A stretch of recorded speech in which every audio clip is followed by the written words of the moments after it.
Seniai, seniai gyveno vilkas ir snapė. Jie labai vieną dieną susipyko, kuris greičiausiai, kuris lėčiausiai bėga.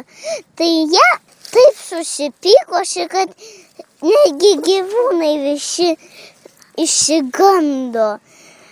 Bet lapė snapė žinojo, kad vilkas greičiau bėga už ją, nes lapė snapė savo ilgą uodegą turi, tai jai maišo visada. Tai todėl lapė snapė labai verkė 3 metus. Iki vakaro, iki ryto, iki vakaro, iki ryto.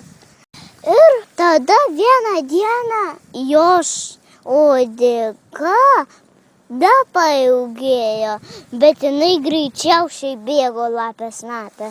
Tai todėl už vilką greičiau lapė snapė taip atsidžiaugė, kad netgi iš džiaugsmo netgi pasijuokė. Ir tada, kaip atėjo naktis, jos uodega pailgėjo ir dar buvo greitesnė. Ir tai buvo 3 metus iki vakaro, iki ryto. Tai todėl, o vilkas verkė 3 metus. Pabaiga, laimingai seniai gyveno.